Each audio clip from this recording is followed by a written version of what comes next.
The following contains strong language and adult themes and is intended for a mature audience.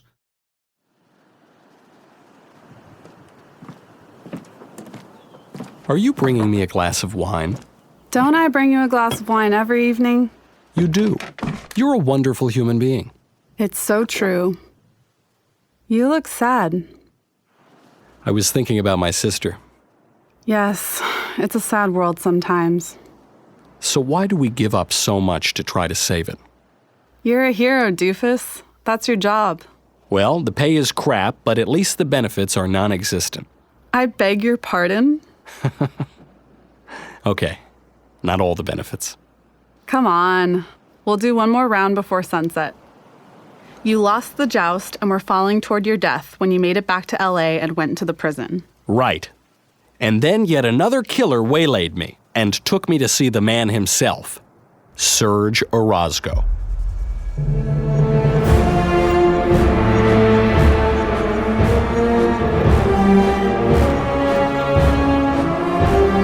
Another Kingdom, the final season. Written by me, Andrew Clavin. Performed by Michael Knowles.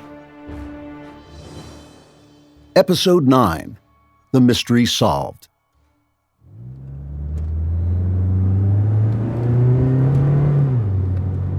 I had taken this drive once before, up into the hills to where the city disappeared, where there was nothing along the winding road except trees and wild grasses. Coincidentally enough, the last time I'd driven here, there'd also been an assassin in the back seat.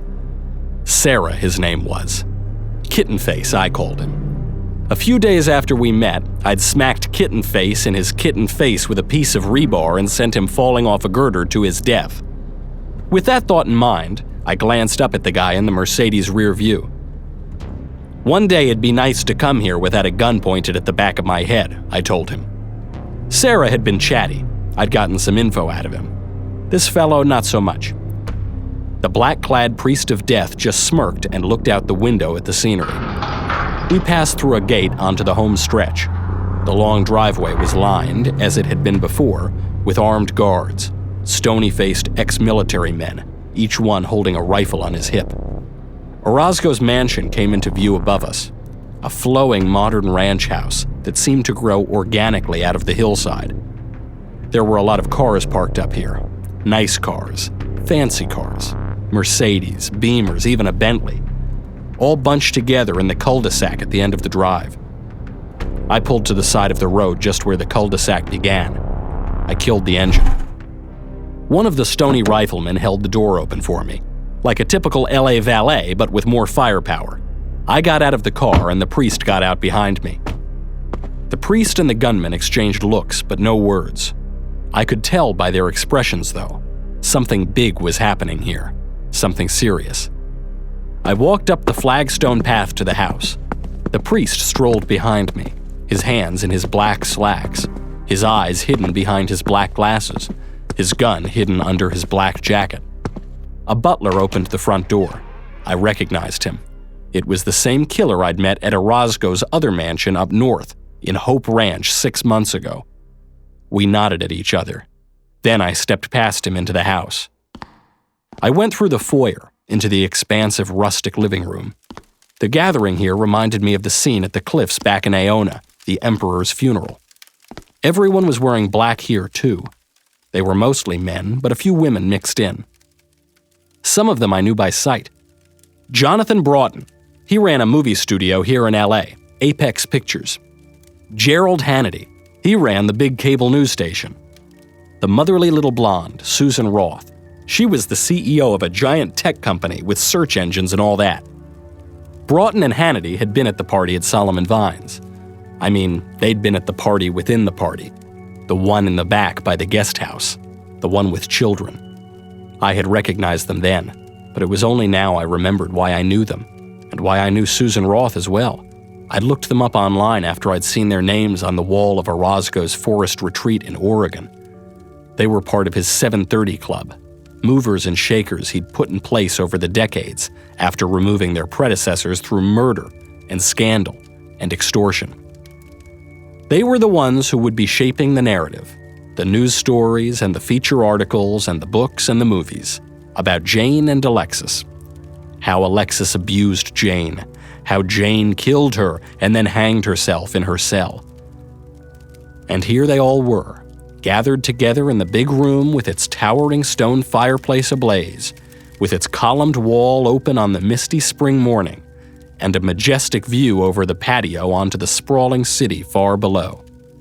Here they all were, dressed in mourning, murmuring to one another in somber tones, lifting bone china coffee cups with gold inlay to their grim lips. When I entered the room, the conversation paused for a moment. Every gaze turned my way. The priest of death didn't give me much time to gaze back. He kept moving behind me, shepherding me along like he was a herding dog and I was his flock. But before I was forced clean out of the room, I did see one thing. The main thing. The shocking thing. I saw a cluster of worthies gathered in one corner. I could tell at a glance this was the room's power center. This was the place where the really important people were. And as the really important people turned to look at me, the cluster opened to reveal the focus of their attention. The VIP of VIPs, the king of the room, the godfather di tutti godfathers. And who do you think that was? Sitting there in a thick leather armchair like a man enthroned. That's right, my big brother, Richard. He lifted his bone china cup from its bone china saucer. He sipped from it, gazing at me over the rim with death-cold eyes. I actually gasped at the sight of him, and at the sight of the crowd around him, that crowd of worshipful attendants. There was the narrow arrangement of sharp edges I called my mother. There was the blinky, distracted professorial fascist I called Dad. And Solomon Vine. He was also there, paying homage to Richard. Vine turned to gaze at me with a baleful expression that made me suspect the green light for my movie had just turned red forever. All this I saw in a single stomach-churning, mind-melting, soul-crushing moment, just long enough for me to realize, or to realize again, or to realize with grim finality, that I came from a family of very nasty people, that all my childhood memories were lies, that my whole life had led me to this present darkness. Then the assassin priest hurried me on. We passed out of the living room. We headed down a shadowy hall. There was a double doorway at the end. Both doors were open wide. There was a rifleman standing to the left of the entrance and a rifleman standing to the right. With the priest behind me, I walked between them, full of dread. I crossed the threshold and saw Orosco. The old man was dying. There couldn't be any doubt about that. He was a mere remnant of what he'd been just months ago, a shriveled worm of a former man. He lay on a 4-poster bed the size of Sacramento. He seemed a tiny figure there, propped on a mountain of pillows, floating in a sea of tangled sheets littered with notebook pages. It would have been amazing to me that so powerful a figure could sink so near to death without making the news, except for the fact that most of the people who ran the news business were in his living room sipping coffee from bone china cups. There was no one else in the room but a nurse, a reedy young blonde man of girlish beauty, dressed in hospital white. He was seated in a chair against the wall to my left. He was slouched in the seat, watching Serge with what seemed to me a languorous hunger. He seemed to be waiting for the old man to melt to pure fluid so he could gulp the remains of him down in a milkshake glass. He looked like a figure out of allegory, oblivion personified. With the priest of death pressuring me from behind, I moved closer to Orosco until I was standing beside one of the posters at the foot of his big bed. I looked down from there at the ruins of the man. His body, clothed in a scarlet bathrobe, had shrunk to nothing. His head seemed enormous, a great gray square. The last time I'd seen him, his face, made papery smooth by plastic surgery, had had the wide-eyed expression of a startled baby. Now it looked to me like melted wax, his eyes just two huge, viscous orbs floating in the sagging mess of what had been his features. Those giant eyes stared up at me. There was no expression left in them but sheer terror. Terror of the death that had finally come for him. he said, in a hoarse, harsh whisper. "How you doing, Serge?" "How am I? Look at me." I nodded. "Sorry." "You." I made a helpless gesture to indicate his condition. "Not me, Serge. It is what it is. You know that." He moved a trembling hand toward one of the pages that lay spread out on the sheets around him. You said you would destroy him." I followed his gesture. Until that moment, I had thought the pages scattered on the bed were documents of some kind, graphs or spreadsheets, business stuff. But now I looked closer at the page he indicated. The faint lines scrawled there weren't graph lines after all. It was a pencil sketch of a figure, a man. All the pages were pictures, and all the same man. The man in the pictures wore a dark flowing robe. He had a cowl pulled up over his head. Under the cowl I could make out his face, his raisiny wrinkles, the tuft of hair on his chin, his burning, beady little eyes. It was a face I knew, the face I had met in the dark of the forest mansion, the face I had seen in the graveyard in the woods. It was the face that had tempted me into amnesia. The face of Curtin, the wizard. Orosco heaved a gasping breath. "I'd see him all the time now. Every hour of the day. In the shadows. Hidden in the glare of the sun when it comes through the window in the morning. In the mirror, standing behind me. Floating over me when I wake up in the night. He's waiting for the end. Where does he come from, Austin? How does he come?" I gazed down at the old man dolefully. It's funny about death. It can make you feel sorry for almost anyone. I don't know how exactly. Remember you said something about, quantum mechanics and metaphor minds and how subatomic particles get arranged so we can pass between realms, whatever. It's something like that. We become doorways. That's all I know. We become doorways into another kingdom. The people there pass through us into this world, and sometimes vice versa. That's all I know. "Doorways," Orosco repeated dully, staring at me with the giant eyes in his melted wax face. Those terrible, terrified eyes grew misty, and he whispered again. "You promised." I didn't know what to say. The mystery that had plagued my sleepless night returned to me. If Orosco wanted me to go back to the 11 lands and destroy Curtin, why had he allowed Solomon Vine to keep me here? Wasn't Vine Orosco's protege? Why had he arranged to distract me while Curtin got hold of Elinda's magic manuscript with all its doorway-making powers? I was about to speak, but I stopped with my mouth open. I drew a sharp breath as the answer came to me. I glanced over my shoulder toward the bedroom's double doors. My lips moved silently, shaping a single word, a single name. Richard, my brother. Orosco made an awful noise. A long, rattling sigh, like a man dying. But he wasn't dying yet. He was crying out to me, crying out in anguish with all the breath he had left.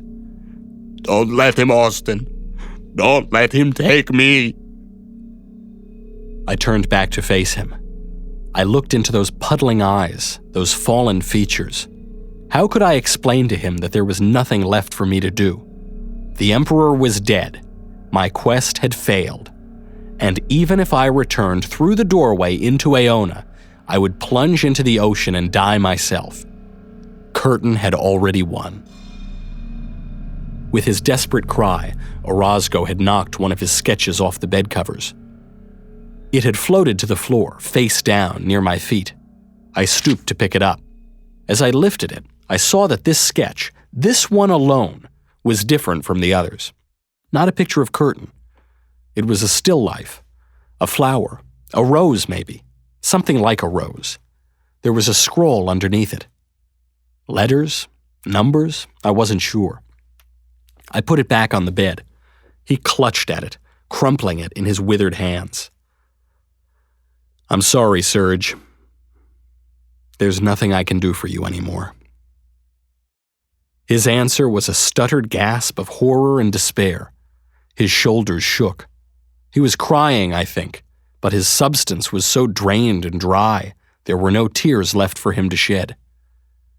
I looked at the others, the beautiful, hungry nurse waiting, the priest of death, his eyes hidden behind his black glasses, a room without pity. I started moving to the door. I had to go see my brother. Hey folks, it's Andrew Klavan, author of Another Kingdom. You know, with all these assassins and demons coming after you, you're going to want some life insurance, and that's why you need Policy Genius. The life insurance you get from your employer is not enough. In fact, to properly provide for their families, most people need 10 times the life insurance coverage that they get through their jobs. That means that your employer life insurance is leaving you underinsured, and Policy Genius can help.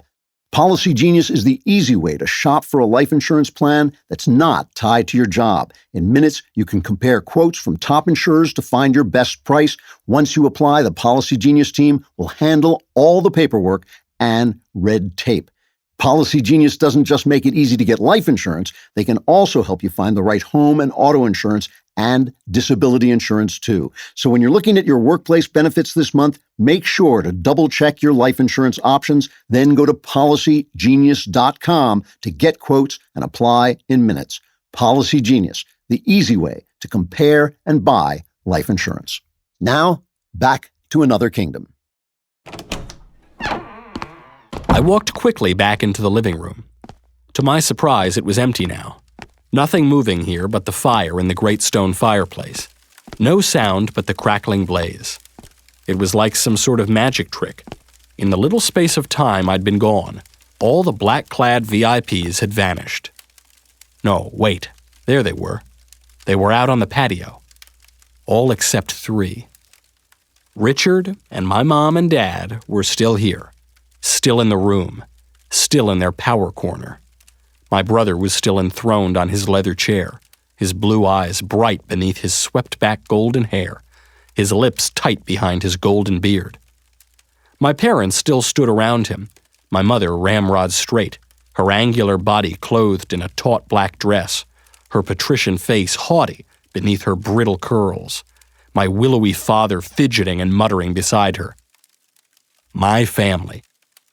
I strolled over to them, casual as I could. My hands in my pockets, I lifted my chin to them. I gave my brother a half smile, a cynical smile. Your man is dying. Richard gazed up at me. It was hard to meet his eyes.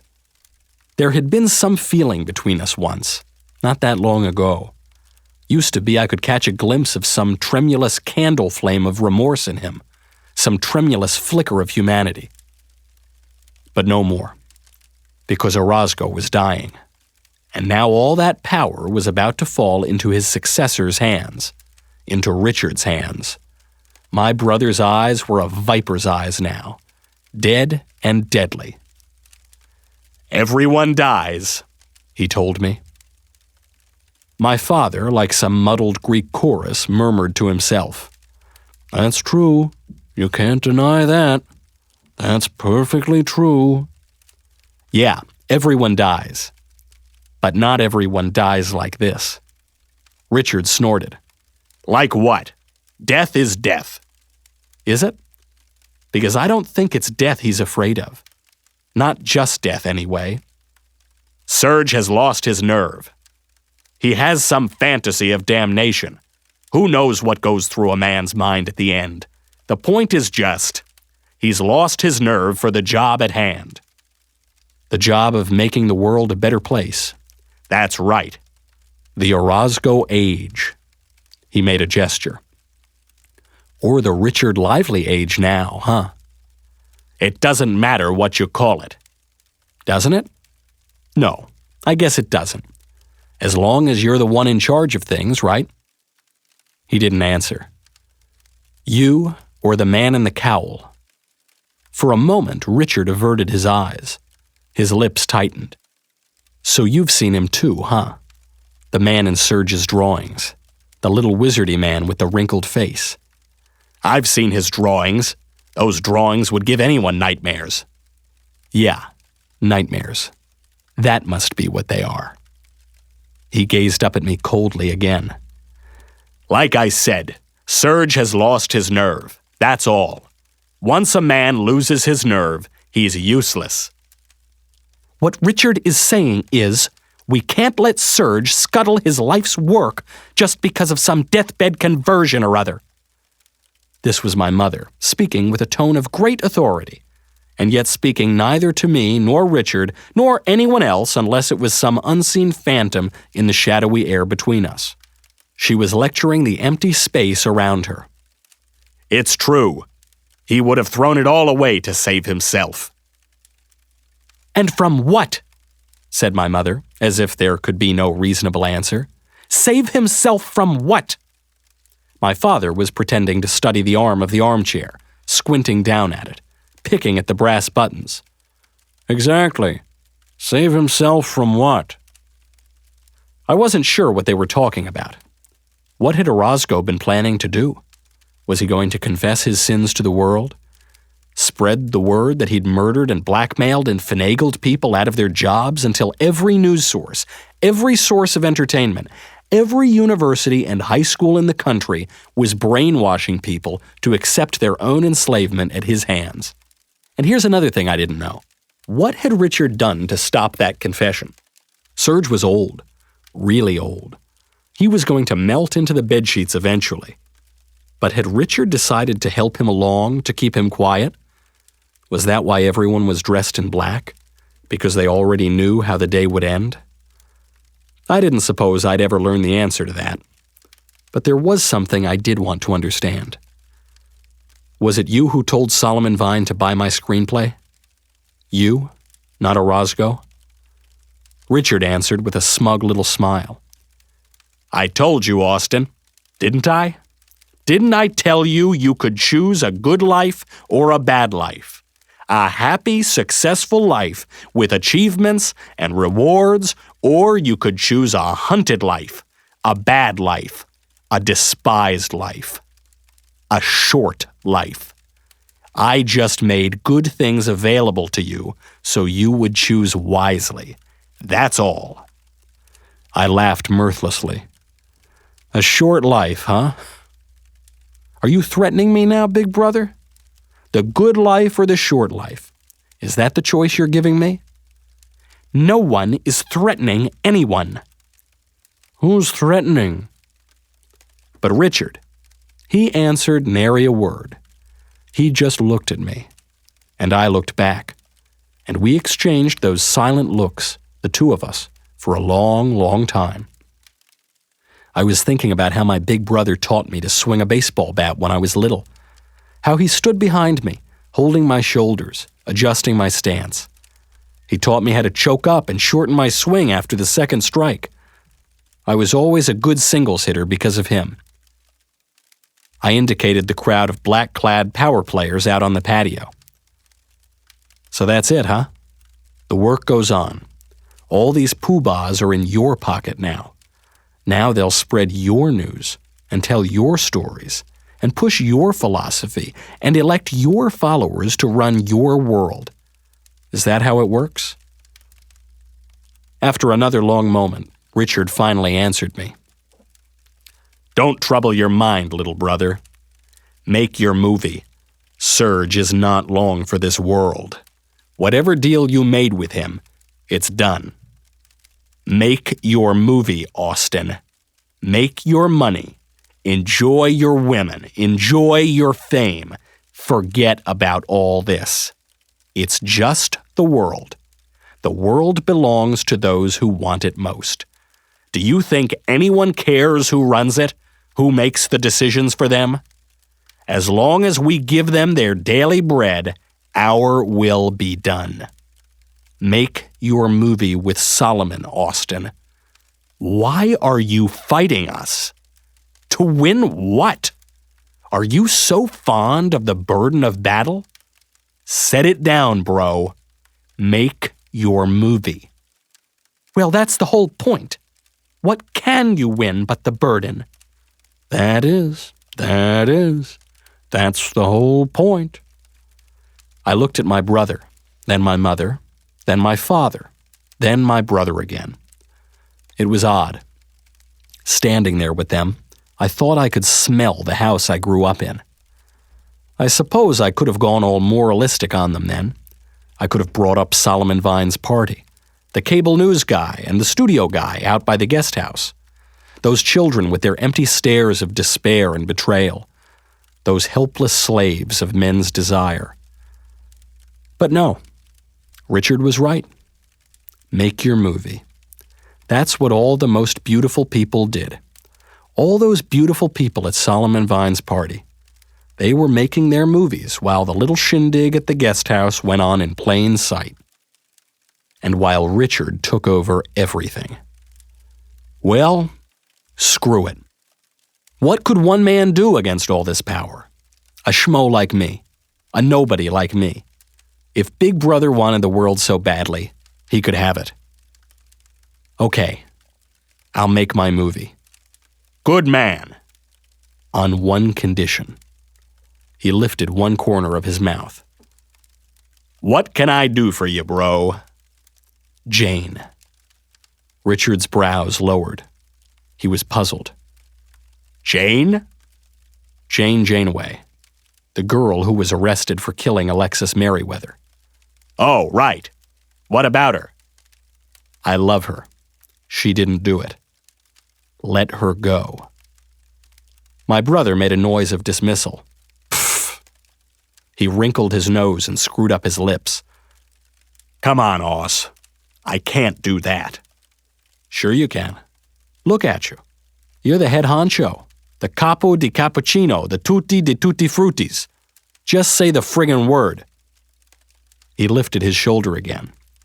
Sorry, man. It's complicated. I can't explain the whole thing to you. You're just gonna have to trust me on this. Oh, for goodness sake, Austin. There are plenty of other women in the world. Of all the things to get hung up on. Plenty of women. I would have laughed in their faces if I could have laughed at all. These people, I thought. People like these. These people who want everything. They always want too much, you know? If they just let you breathe a little, let you speak your piece, let you have your loves and hates and be your human self, if they could just step back and let you think what you think and choose this over that and have a say in how your life goes day to day, well, you might just shrug them off. Let them have their governments and their news outlets and their social media and their movies. Let them run the whole shebang. Who would care if they just leave you alone just a little? But they can't do it. That's not who they are. They have to control everything. The mere idea that somewhere, someone might be thinking a thought that's not their thought, might secretly in their heart of hearts disagree with them or condemn them. They can't abide it. So you either have to live on your knees forever or take your free soul in your fist and cram it down their throats until they choke on it and die. There's no third way. I looked down at my big brother in his leather throne with his golden hair and his golden, godlike beard. The guy who had taught me to play baseball when we were kids. I looked at him and I thought, I have to stop you. And he looked up at me and he thought, I have to kill you. We didn't have to speak. We were brothers after all. We heard each other, loud and clear.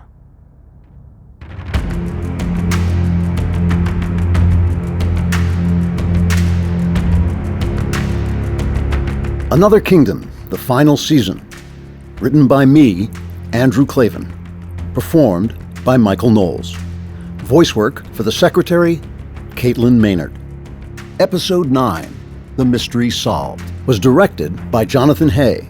Produced by Austin Stevens. Executive producer, Jeremy Boring. Supervising producer, Mathis Glover. Visuals by Anthony Gonzalez Clark and PK Olson. Audio, music, and sound design by Kyle Perrin. Associate producer, Katie Swinnerton. And the main theme is composed by Adrian Seeley. Another Kingdom, copyright Amalgamated Metaphor. Daily Wire production, copyright Daily Wire 2019. Hey folks, it's Andrew Klavan, writer and creator of Another Kingdom. If you have questions about the show, then you're in luck. Michael Knowles and I will be doing a special live discussion on Monday, November 25th at 7 p.m. Eastern, 4 p.m. Pacific. It will stream live on dailywire.com, YouTube, and Facebook.